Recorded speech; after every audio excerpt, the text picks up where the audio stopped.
We drove 73 miles this morning and passed into Wales. Our first stop was the impressive Raglan Castle. Raglan is the grandest castle ever built by the Welsh. William ap Thomas, the Blue Knight of Gwent, built the moated Great Tower in 1435 that still dominates this mighty castle. His son, Sir William Herbert, Earl of Pembroke, created the gatehouse. Raglan came 150 years later than the turbulent heyday of castle building.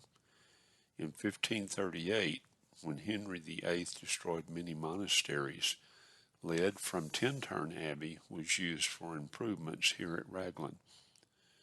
Raglan was designed to impress as much as to intimidate. Under various earls of Worcester, Raglan was transformed into a mighty country seat with a fashionable long gallery and one of the finest Renaissance gardens in Britain. But royalty to the crown was to prove its undoing. Despite a garrison of 800 men in one of the longest sieges of the Civil War, it fell to Cromwell's forces and was deliberately destroyed in August of 1646. What is left to explore today is still remarkable.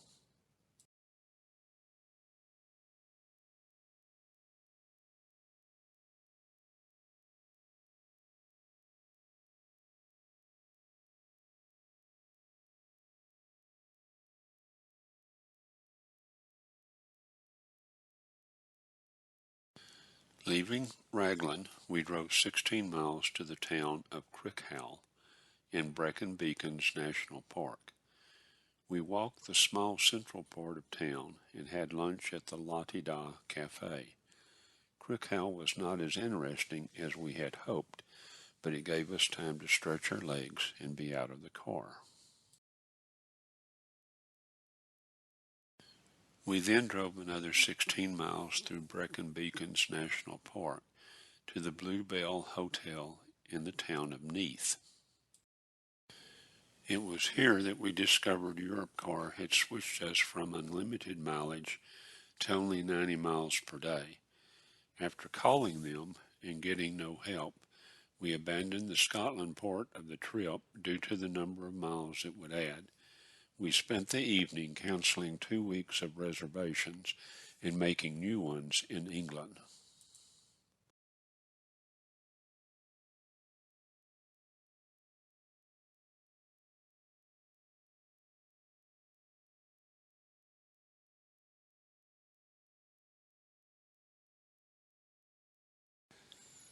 Perched on a great limestone crag nearly 300 feet above the river Sennen, the dramatic silhouette of Castle Carrick-Sennen dominates the skyline for miles around and commands stunning views over the Welsh countryside. The stone castle that you see today was built by John Griffith and his son in around 1277 and was in English hands for much of its history. The castle was damaged by Owen Glendower's rebellion and later during the Wars of the Roses in 1461, becoming the ruin you see today.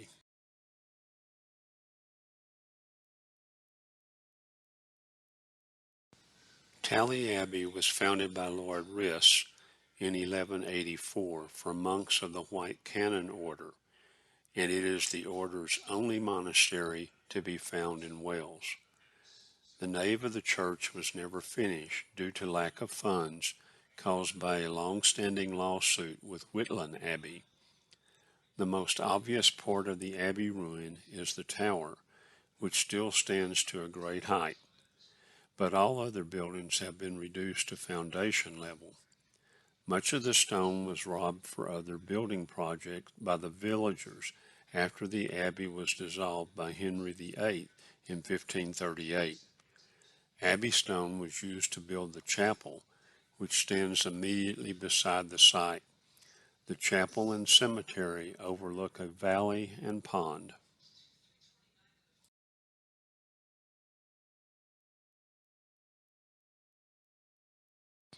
Drislin Castle occupies a splendid defensive position overlooking the valley of the Towy River. In the 12th century, Lord RHYS reigned over southern Wales and brought it a period of peace and stability. But upon his death in 1197, his three sons contested his inheritance and fought between themselves for supremacy. Neighboring Welsh kingdoms and the English took advantage of this conflict, and it was around this time that the stone fortress at Drislin was built. It is not clear who built the castle, but it may have been the same person who constructed the surviving castle at Dinnerver, because they are of similar design. The castle was captured by Edward I in 1287 during a Welsh revolt, and it was captured once again by the English in 1402 during another Welsh uprising, and this time destroyed.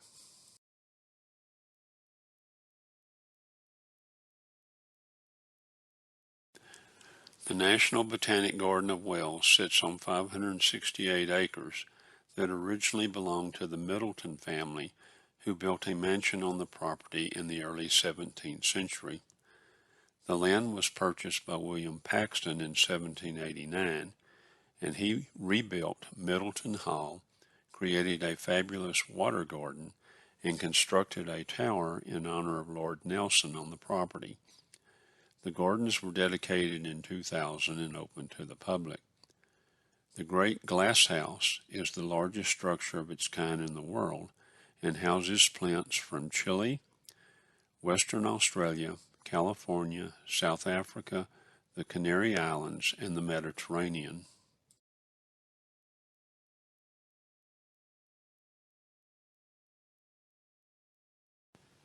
Kidwelly has been the site of many fights between the Welsh and the English. The first castle at Kidwelly was probably begun by Bishop Roger of Salisbury in the year 1106. There is a monument in front of the current castle dedicated to Gwenllian, who was Lord RHYS's mother. In 1136, she was captured and beheaded after defending Kidwelly from an attack by Maurice de Landres, while her husband was recruiting forces in the north. Lord RHYS was only 4 years old at the time, but he got his revenge in 1159 when he captured and burned Kidwelly. This was one of our favorite castles on the trip.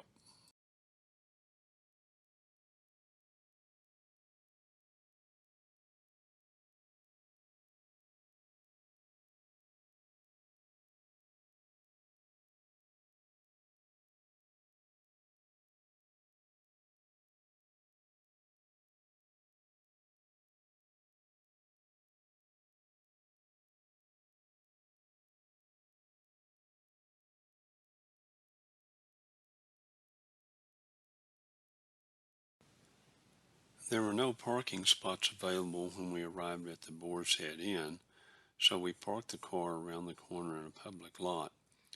About an hour later, I was able to move the car to the inn's parking lot, but when I retrieved the car, we had a parking ticket, even though I had displayed a disabled parking tag and paid for 4 hours of parking. I will have to walk to the county offices tomorrow morning to file an appeal.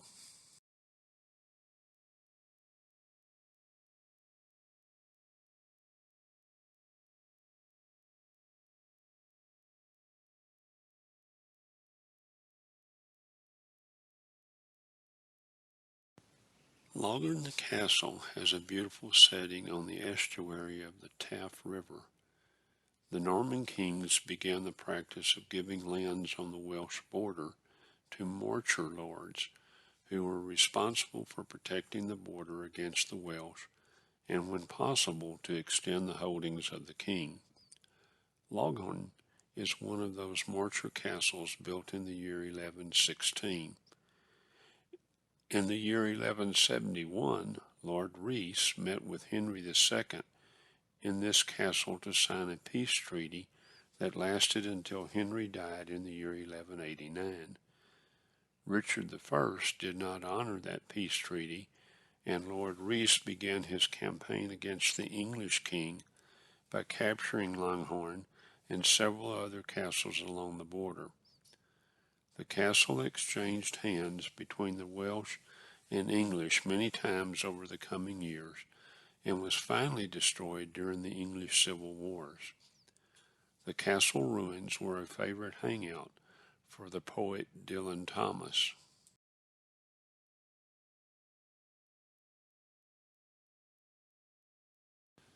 Not much remains of Whitland Abbey, but this site played an important part in Welsh history. In the year 940, Hywel Dda, who we believe is one of my ancestors, codified Welsh law in a country house situated where the abbey now stands. In the year 1151, Cistercian monks from France established the abbey, which was destroyed by Henry VIII in 1538.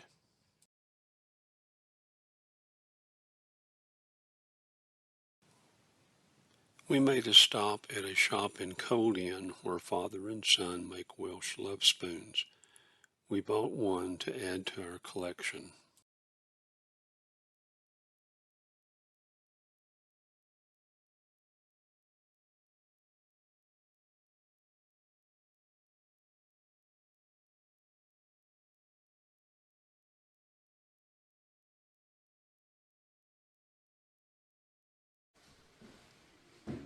We spent a little time here in this Love Spoon workshop talking to the father and son who own it. This is in the little village of Cold Inn, and these are all their own personal love spoons, one for every year since 1969. They all tell a story.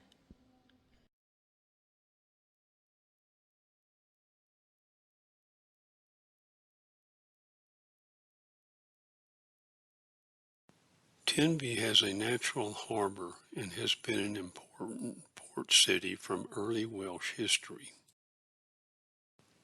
The Normans took Tenby in the early 12th century and constructed the walls around 1245.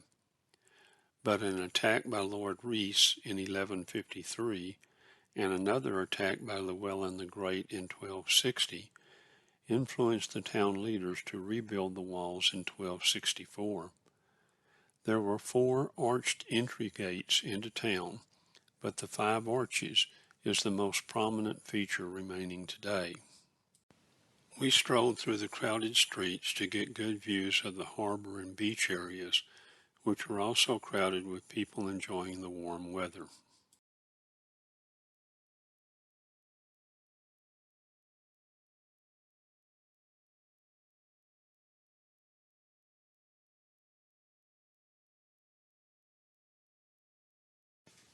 We strolled through the grounds of St. Mary's Church on the way back to the car. We stopped on the main street of town to buy some gifts, to purchase a fish and chips lunch, and some ice cream before continuing on our journey.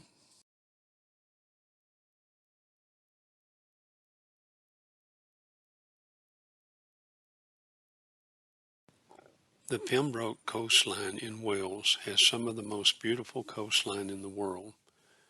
There is 870 miles of coastal trails that you can hike. Church Door Cove offers some of the most dramatic views along this coast. It gets its name from the arch opening in one of the cliffs that you can climb through at low tide to get to another beach on the other side of the cliff.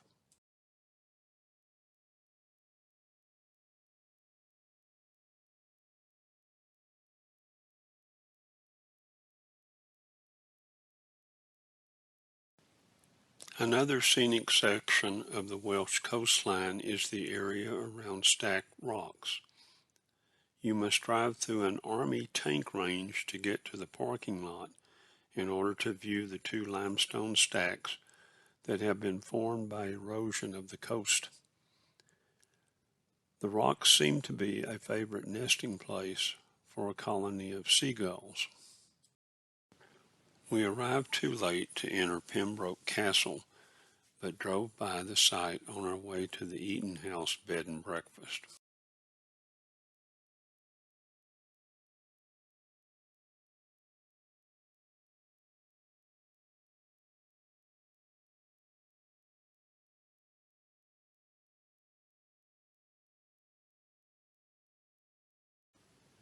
We had to get off early this morning to Martin's Haven for a boat tour of Skomer Island. You have to walk down a long, steep grade to get to the boat. We had pretty rough seas on this trip, and the weather got worse as the tour progressed, but we enjoyed seeing the birds that inhabit these islands.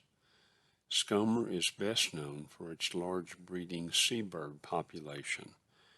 Half of the world's population of Manx shearwaters live here, and Skomer is home to the largest colony of Atlantic puffins in Britain. The island has stone circles, standing stones, and the remains of prehistoric houses.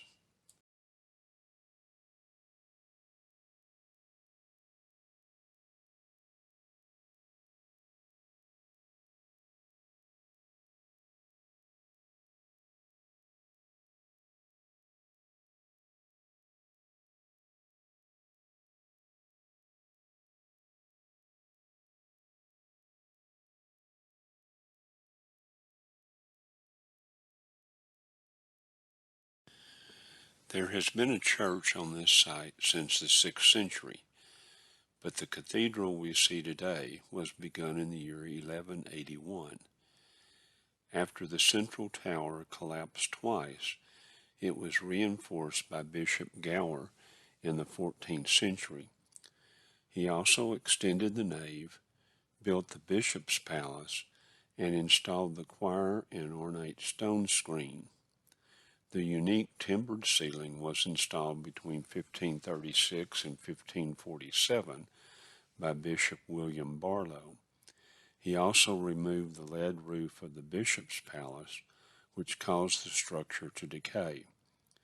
A great deal of damage was done to the cathedral by Cromwell's forces during the English Civil Wars.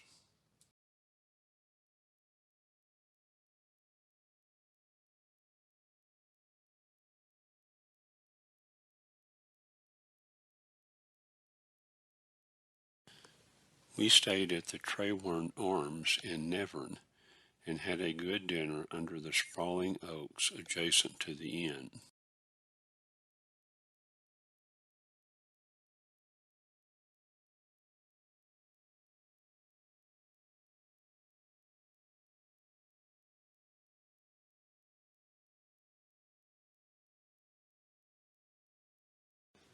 We had a good breakfast in a beautiful dining room before taking off on today's adventure. The inn was only a mile from our first stop, Nevern Castle. The first castle built on this site was a wooden castle built in the year 1108 by William Fitzmartin, who had been given the land by Henry I. Nevern became the political and ecclesiastical center of this part of Wales. Fitzmartin lost control of Nevern in 1136 and died in 1159. Lord RHYS took the castle in 1165, and in 1176 he married his daughter to Fitzmartin's son to solidify his control of the area. Nothing remains of the castle today. Retracing our path, we stopped at St. Brynach's Church. The church was founded in 540, but the current structure dates from around 1400. The churchyard contains a Celtic cross that dates from the 10th century and is one of only 3 found in the Pembrokeshire area.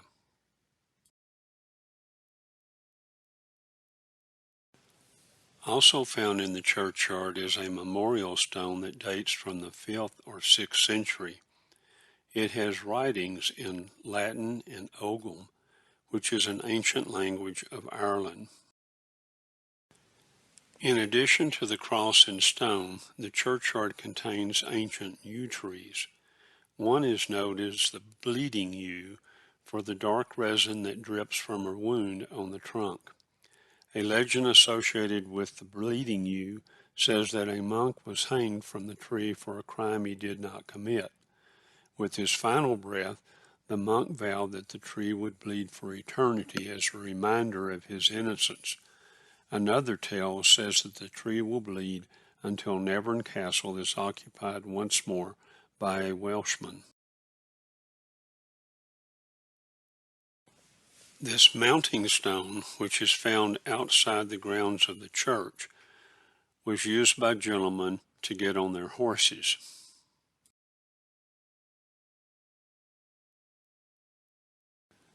The first castle on this site was thought to have been built by Gerald of Windsor around 1108, and it changed hands several times over the following century between the English and the Welsh. Lord RHYS captured the castle in 1165 and strengthened its defenses, but it fell to the English in 1204. Repairs were made once again, but the castle fell to Llewellyn the Great in 1215.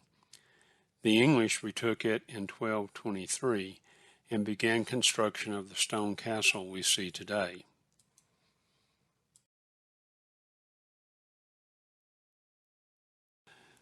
Perhaps the most compelling character in Kilgarran's history is the famously beautiful Welsh princess called Nest. She was the daughter of Rhys ap Tater, once the ruler of southern Wales. Her Norman husband, Gerald of Windsor, built the first castle at Kilgarran to keep her safe. But in 1109, Nest was abducted, perhaps not entirely reluctantly, by her second cousin. Her husband had to make a rather humiliating escape via the privy.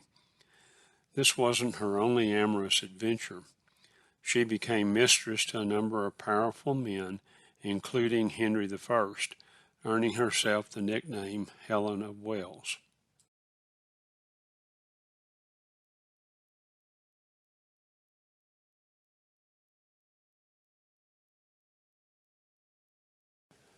Traceth Beach is a small sandy beach popular with families for surfing, sailing, swimming, and playing in the sand. Fortunately, we got a disabled parking site right at the beach, so we were able to avoid the long hike down from the public parking lot. Vicky sat on the beach and enjoyed views of the ocean. I hiked a short distance around a bend in the cliff to observe a small waterfall that flows directly into the ocean.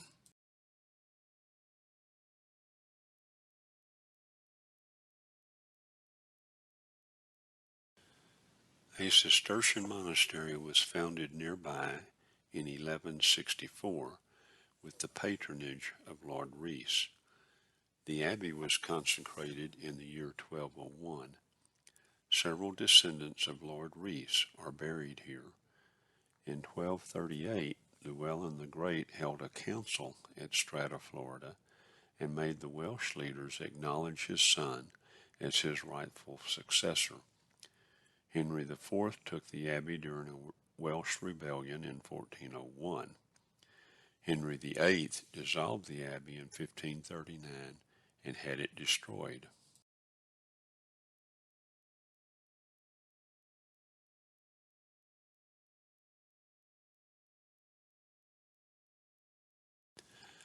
Devil's Bridge was the setting for a British murder mystery that we watched a few years ago.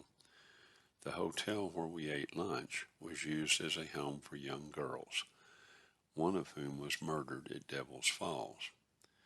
We enjoyed sitting outside and watching the waiters dodge the traffic as they delivered our food.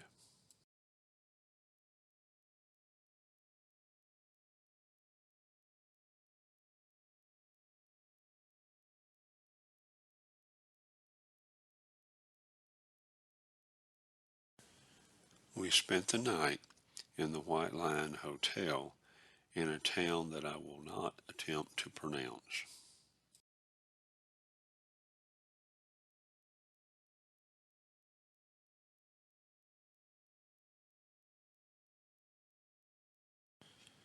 We drove 14 miles from the White Lion Hotel to Castle Ibere. Castle Ibere was constructed in 1221 by Llewellyn the Great. It served two purposes. One, to guard his southern boundary from the English, and two, to protect the livestock in the district, which was a major source of his wealth. Llewellyn the Great died in 1240, and his grandson Llewellyn ap Gruffudd extended the castle in 1255. He was killed in battle against Edward I in 1282, and the castle was taken by the English the following year. However, the castle was retaken by the Welsh in 1294 and destroyed.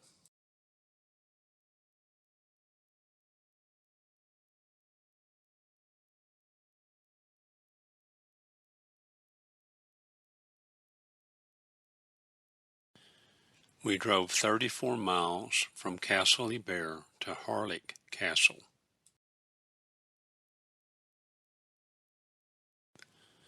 Harlech Castle was built by Edward I between 1282 and 1289 as part of his Ring of Iron to solidify his possession of Wales after his invasion.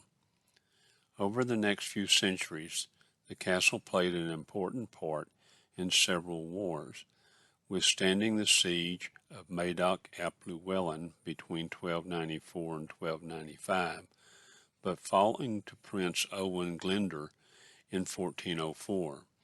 It then became his residence and military headquarters for the remainder of the uprising until being recaptured by English forces in 1409. During the 15th century Wars of the Roses, Harlech was held by the Lancastrians for 7 years before York's troops forced its surrender in 1468. Following the outbreak of the English Civil War in 1642, the castle was held by forces loyal to Charles I, holding out until 1647, when it became the last fortification to surrender to Cromwell's armies.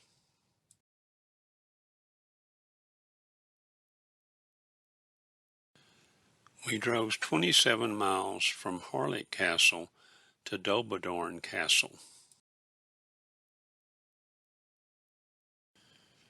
Our route took us over the Llanberis Pass on a road built in 1830 to transport ore from the local mines. This was a very scenic drive with some dramatic views, but very few turnouts to stop and admire the scenery. It was crowded with cyclists, cars, and hikers, some of whom were climbing Mount Snowdonia.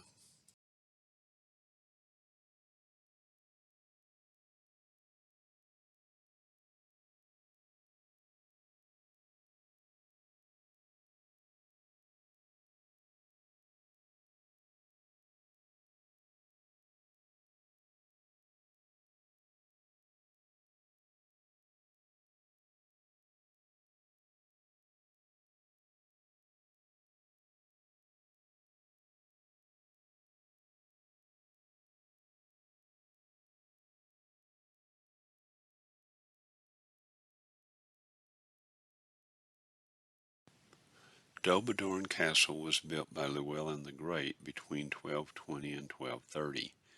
It sits atop a hill overlooking Lake Lyn Padam at the base of the Llanberis Pass. This was a strategic location, allowing the castle to guard the entrance to the pass. In 1284, the castle was taken by Edward I, who removed some of its timbers to build Carmarthen Castle.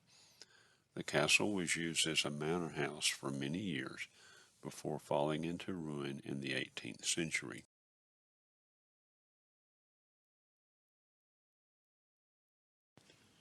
Leaving Wales, we drove 67 miles back into England to the city of Chester to spend the night. We walked to the town center after checking into our hotel. Chester was built by the Romans 2,000 years ago. They called it Fortress Diva. The city streets are still laid out as the Romans designed them, and the city walls follow the same outline as the original Roman walls. The city is noted for its distinctive black and white timbered buildings. The east gate was the original entrance into the Roman town. The current gate dates from 1768 and carries a walkway for the city walls. The clock was added in 1899 to celebrate Victoria's Diamond Jubilee. The cathedral was built by a nephew of William the Conqueror and is of Norman design. It has some beautiful stained glass windows and detailed mosaics of Abraham, Moses, David, and Elijah. The choir has some very ornate wood carvings.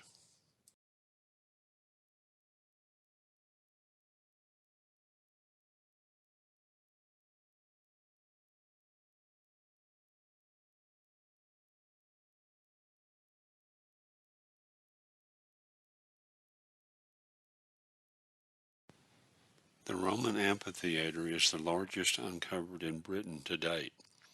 Only the northern half of this first-century structure has been uncovered, because the southern half lies buried under buildings and streets.